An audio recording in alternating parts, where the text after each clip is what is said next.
little trouble getting contact with our folks this weekend. We had an extremely busy holiday weekend. Our investigators were pretty much spread pretty thin, and I know probably some of you are a little frustrated about trying to get a hold of us and get initial information on this. But as it turned out, things turned out pretty good.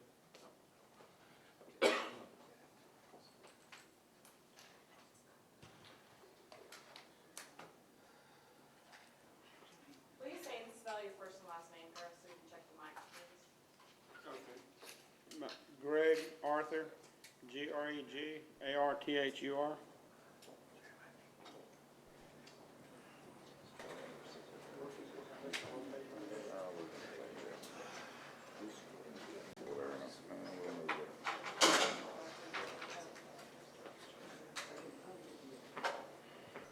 We'll start this off by introducing the people that were instrumental in getting this case to the point it's at so rapidly.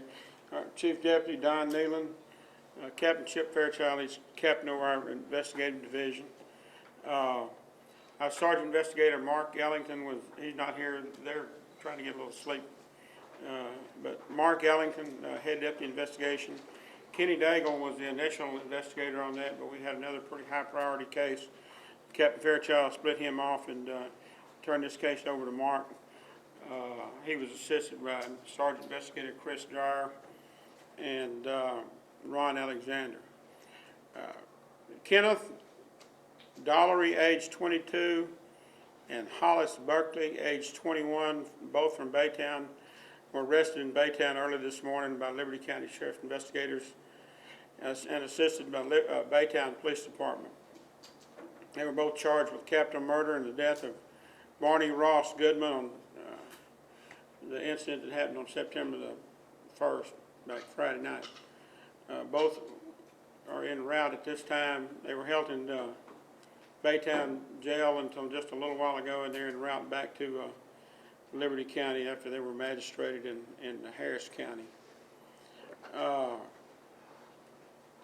Sergeant Investigator Mark Ellington, Chris Dreyer, and Ron Alexander began to develop leads yesterday that led them to Baytown, where Mr. Goodman was from, and it also led to the ultimate arrest of these two suspects. The initial reports that Mr. Goodman had been thrown over the bridge after being robbed were inaccurate.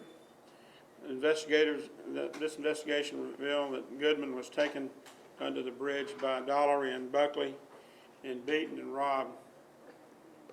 The victim's artificial legs were removed, thrown in the San Jacinto River to prevent him from falling. The vehicle that was used in the abduction and it was located at a business by investigators on Interstate 10 at McCarty. Both Buckley and Dollery have given statements to investigators. At this point, that's where we are. I'll be glad to answer some questions, specific questions. I know a lot of you will have some questions. So just to make it clear, he wasn't thrown over the bridge? He was not thrown over the bridge. He was taken under the bridge, beaten there with a baseball bat probably, and robbed and left there. Both suspects have. Sir? Both suspects have some prior criminal history, but nothing like this before. I mean, No, they both have minor misdemeanor criminal history records, yeah. Any idea why this crime was just so brutal and so different from anything these two had ever done before? No, not at this time. I don't. Were they acquainted? Were they acquainted? Yes, they were acquainted with the victim. The victim was renting a room or a house from one of the suspect's mother. His His description of the people who did this to him, did that help in your case? Well, he actually gave pretty vague descriptions, and actually, our investigators never actually got to talk to him, but he made statements to medical personnel and stuff, and they were pretty vague statements because he was in pretty bad condition. Did these two men take his disability check? They took money from his account. His disability check, from my understanding, was direct deposited. That's correct. And one of the things that led to the deal was their attempt to use his ATM card later. We had photographs of him using ATM card. Did these men know the victim? Yes, they did. Do you know what their relationship was? Yeah, the victim had rented a room or a house from one of the suspect's mother. Which one? I'm not sure. Yes, he did. Which- From Buckley. From Buckley's mother.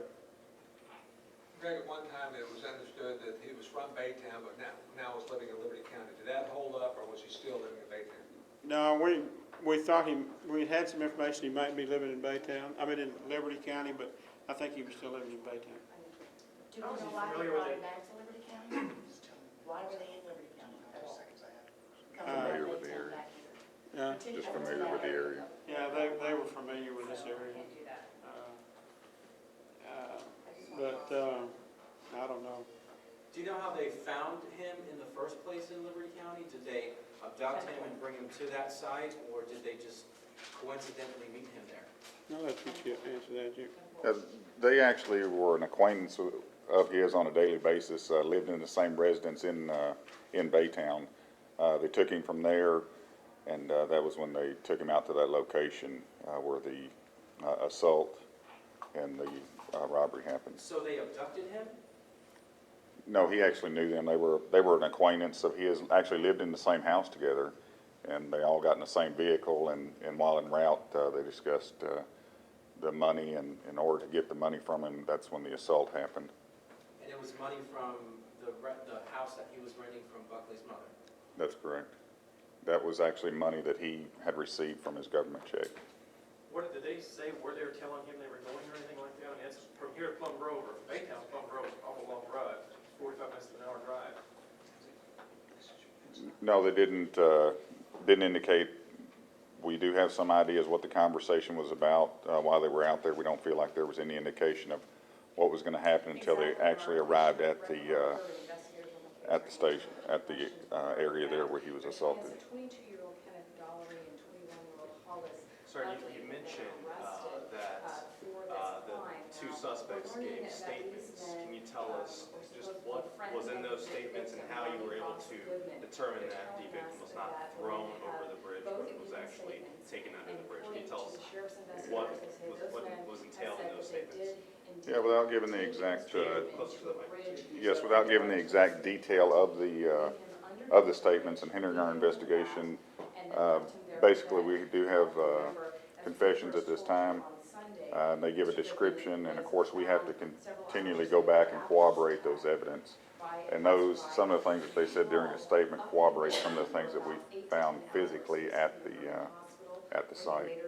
So they did confess? Yeah, they did talk about their involvement in this. That's correct. Did they let you know, you mentioned the daily involvement that they had with the victim. Did they tell you that they knew that his money was going to be in that day and this would be a prime time to take advantage? Yeah, they knew the money was in. They knew what time the money came in. Was it something that was mailed to him? You mentioned it was direct It was deposit. direct deposit from what, that's right. Electronic deposit, yes. But I guess they just knew it was going to come. They knew what time it always came. How much time after the assault took place were y'all able to actually put two and two together and just know who exactly the people that were behind? Well, this began Friday night, Saturday morning, and really things began to come together yesterday, and which led to Baytown, and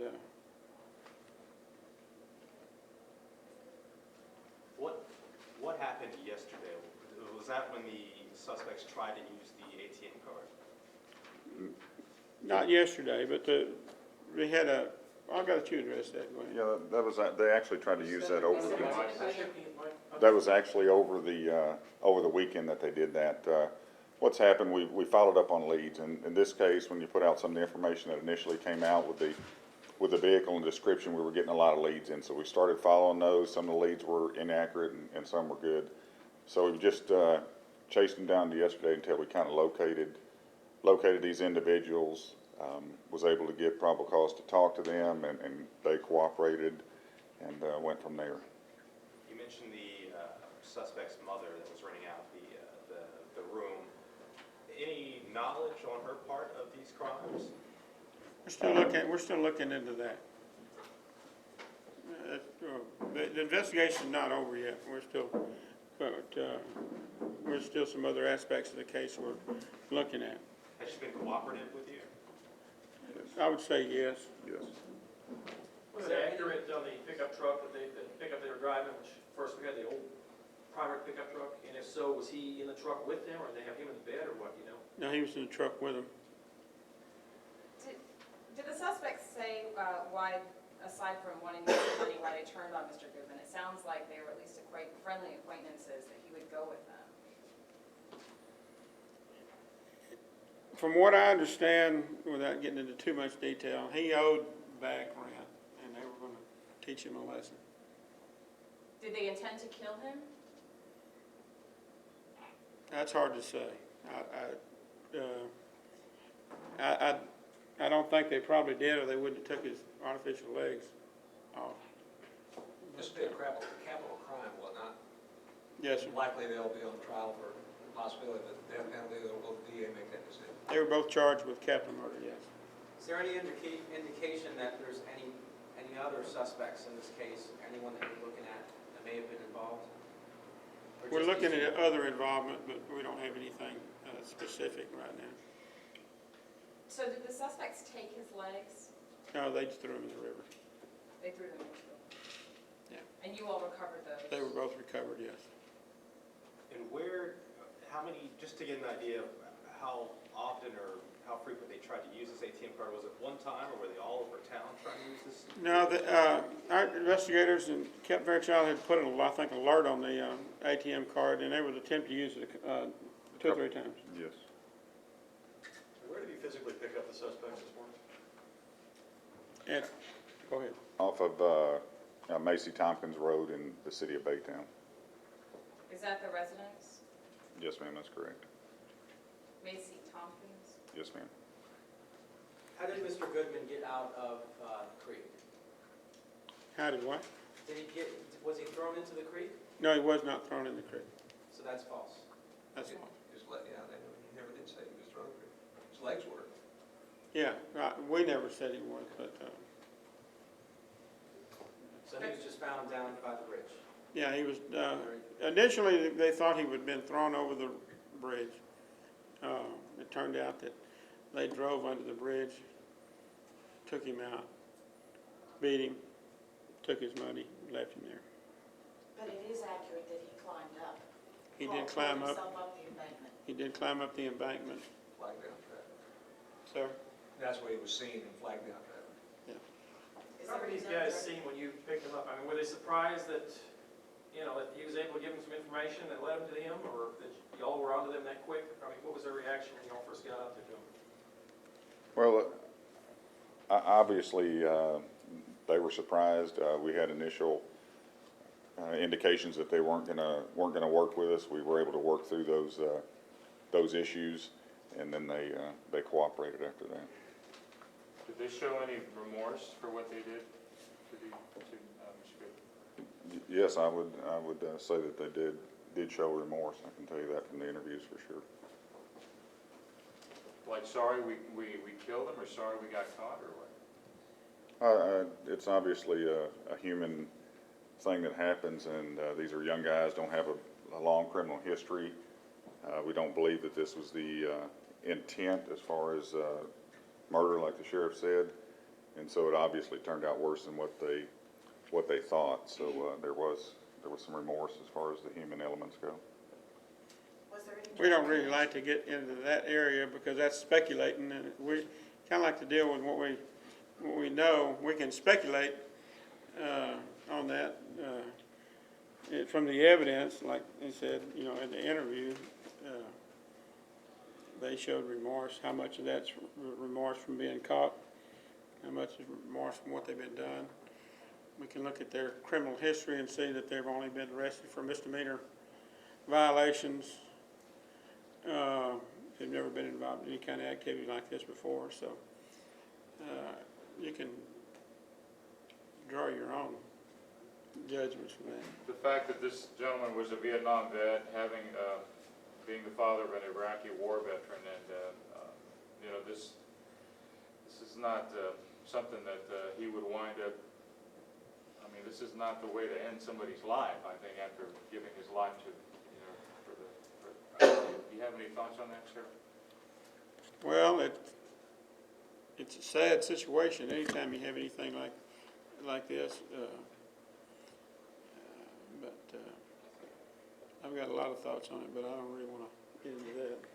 Sheriff, we discussed this yesterday. You've been in law enforcement for 37 years. How does this case compare to others that you've worked on? Well, all of these cases are like this, or you know, it's hard to understand why anybody would do something like that. But we've had similar cases, or cases just as senseless. You know, and this is a senseless case. You know, if you're going to rob somebody, you have to kill them. It's a senseless case. So it's hard to compare. It's hard to compare. We had another case that's just as senseless and just as brutal the same way this weekend also. So can you tell us any more about address that? Talk about that. Can you tell us a little bit about that other case? Because it's a major case as well with the child. I'd rather not get too far off into that yet because we still haven't made an arrest on it yet. But the child has died. Yeah. Can you tell us anything more? He would find on his rent. Can you elaborate on that? Did they get some money out of his account? And how much did they get? They got, we're not even sure exact amount, but $600-700 probably. That's correct, and the money actually came from him versus coming from his account. All indications of the money that came out, he actually retrieved himself. So they weren't successful with 18? We don't have that information back yet. We just have information that there was a possible indication it was tried to be used. So They made some attempts. We don't believe they got any money out of the ATM, but they did take money off the victim. So he had cash on him? Sir? He had cash on him, and he Yeah. was involved during the situation? Yes. You don't have any idea how much he had owed on his rent? About $500 is what I understood. yeah, there's some variances in that, and those are probably some details that we don't want to get into in real detail. It's you know, kind of a bad part of the case. Is there any known connection with drugs at all at this point? No. Sheriff, you've had several homicides in Liberty County in the past several months. And y'all jump on them, I mean, clear them up within a very short period of time. What kind of message there, I mean, to the people out there, your people out listening to this thing, I mean, they keep showing up around here, and you keep clearing them up. Well, we've done a good job, our investigators have, and especially on major cases, we get on them and like they've worked probably 15 or 16 hours a day on these cases since, you know, and it's critical the first 72, 3-4 days that everything can be done is done on the case. And one thing, we don't have a lot of personnel, but our guys don't mind working 16, 17, 18 hours a day and on major cases like this, and they do an extremely good job. I couldn't ask for any more. So did the two try to blame the other for it, or were they willing in their confession to say, yeah, we both did it? Or I don't want to get too much involved in their confession, but they did give statements to the fact that they were involved and corroborated some stuff that we knew and some stuff that we didn't, we were able to corroborate. Did they both confess to taking part in the beating of the victim?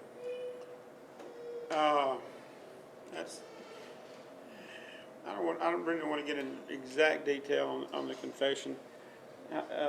I'll let you address how much of that you want to get into.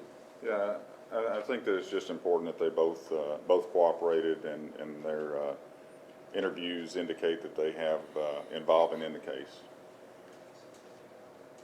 But the beating was with the baseball bat, one baseball bat? That was that's our understanding, yes. And did they happen to have that with them? We're still recovering some evidence, and we're recovering the vehicle that was in Houston. It's en route back here now, Yeah, as well. So. we've still got to process the vehicle.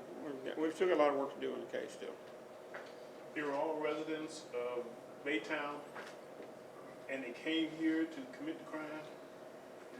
Is there any relation to Liberty County other than the fact that the crime ended up here? Did they at one time live here? Or? I don't know of any relations, but it seems to be happening kind of regular. If I could figure out what it was, we'd sure put a stop to it.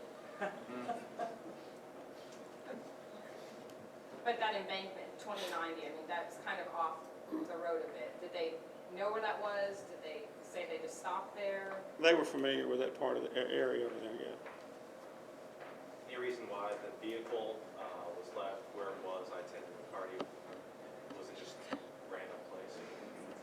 I suspect they knew we were looking for that type of vehicle, and They just ditched it? and that type of vehicle in the area where they left it wouldn't be anything too unusual, I don't think. And aside from their attempts to use the ATMs, was there any single like informant or any person that led you guys to these men? We had a number of tips, evidence, and some good, like Captain Fairchild said, some good, some weren't, but with our guys over the last 2 days have followed down a lot of leads, and but not anything specific, somebody coming out and say, this is who done it and this is where they are, no.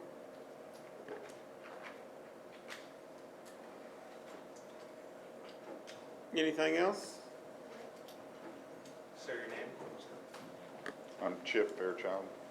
Chip? Yes, C-H-I-P. Captain, right? Yes, ma'am.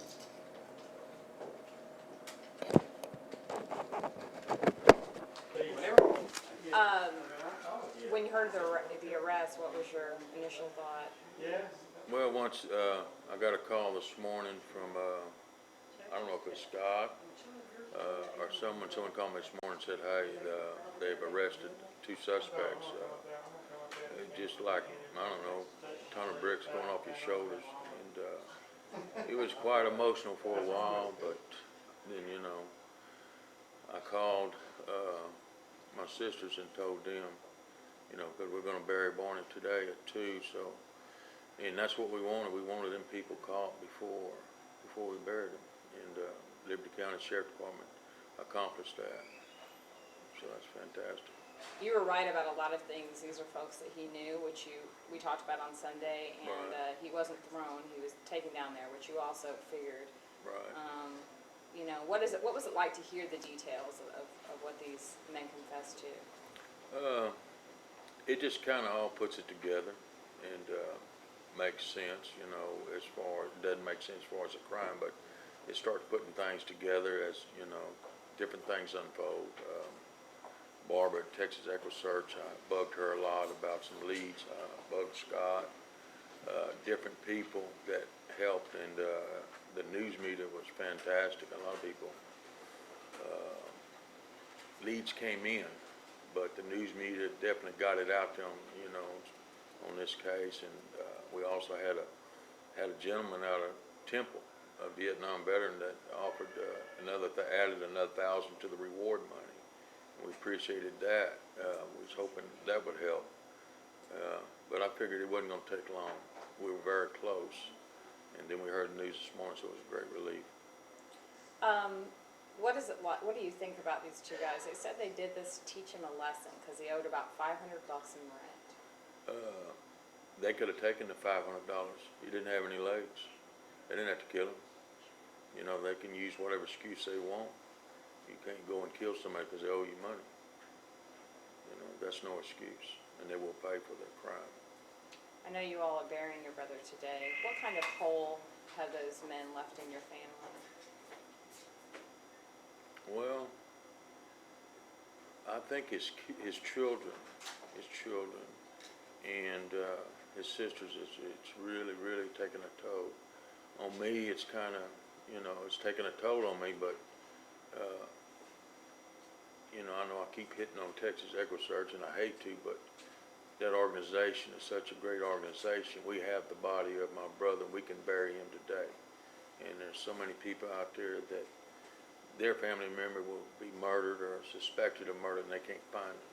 So anybody that can get involved or donate to that organization, they need to. Richard, I know in the beginning you kind of had some doubts whether the Sheriff's Department, a smaller county, had the resources to accomplish what they accomplished in a short number of days. What do you think of it? Yes, I did believe that. And I figured that, you know, if everybody kept involved, the news media kept involved, and the family kept on the phone, and as we got the leads, we would give that to the Sheriff's Department, and then they did their job. Definitely not going to take anything away from the Sheriff's Department. They did a fantastic job, and these people are in jail, and then we'll get this all finished up, you know. Just, I get that you feel fortunate you have your you know what happened to your brother. Extremely painful, though, I imagine. Sure it is. It's, I just can't imagine somebody could, you know, like I said, they beat him with a baseball bat. Why? Why? They took his legs off and threw him in the river. Why? Why didn't they just, you know, take his money and be done with that? They didn't have to go to that extent. They didn't want him to come out. And Barney leaves behind 3 daughters and a son. 3 daughters and a son. And his some son is grandchildren too. And some grandchildren. Right. He really gave his life about this assault. Okay, we had a 15-month-old girl assaulted. Well, we believe she was assaulted. She was brought into the hospital and transferred to Herman Hospital, where she died last night. And we are investigating that now. Suspicious death. And at this point, anything beyond that? Not really anything beyond that right now. I imagine you all are following some leads at this point. We are. We're working. We're interviewing a lot of people, and I really can't say too much about that right now. And where was the child brought to initially? The Liberty Dayton Hospital. Okay. When? It would have been Saturday. Okay. All right. Great. Thank you so much. Okay. That's what I like about this camera. Pop a capture on it, just, I'll tell you one hit and you rolling yet or not? Well, let's go ahead. Huh? He's funny. Guys, only 12:30? Yeah, I know it.